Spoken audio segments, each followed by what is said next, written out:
True love, a silver heart upon a chain in 1981. It was like 2007, just before we released our last album, Twilight of the Innocents, that we announced that we weren't going to do any more albums, because we were kind of like sick of major labels. We wanted to find a new way of working, and the single idea really appealed to us. We've always been a great singles band, I think, and people are just buying single tracks, and we just want to reflect the change in the music business, really.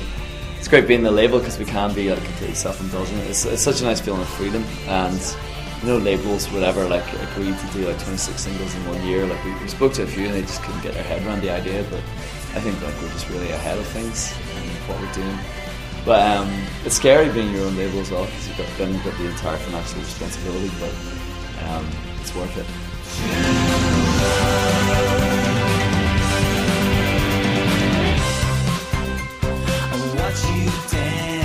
What we're doing for the A to Z, we're doing a subscription service, so no one's ever done that before as far as bands. It's 13 quid for all 26 songs. You can sign up on our website, and I think this could be a possible way for lots of bands to go in the future. Yeah, there's a lot of bands we've been talking to about the idea, and they're just really keen to do it. But there's a lot of bands are still tied up in deals as well. So I think a couple of albums down the line, bands definitely want to do it now.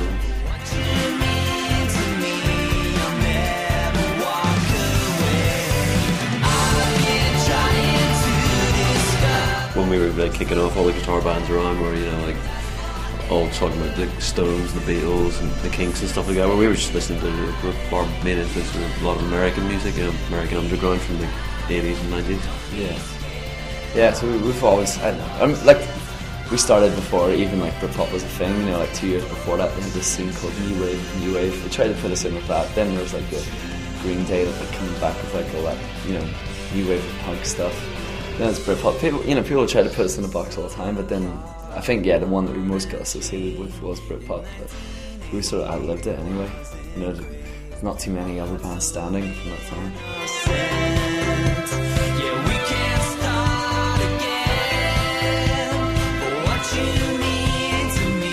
We knew, if the next album after Drink Their Suns didn't work, then that was it.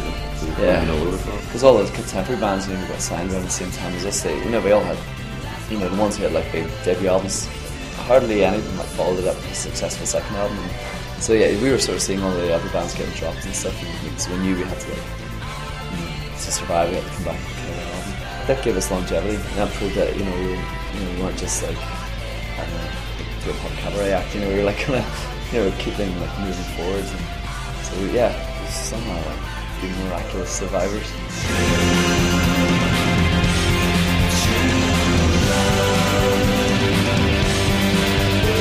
I think our next tour will probably be theatres, up to 2,000 people, and then we'll see where that goes. Yeah, because we hope it'll just keep building. Come back to Manchester then next year. Oh, definitely do Manchester. The Apollo. Yeah, I love it. Probably start in the academy and we'll see. But we love the Apollo as well. We've done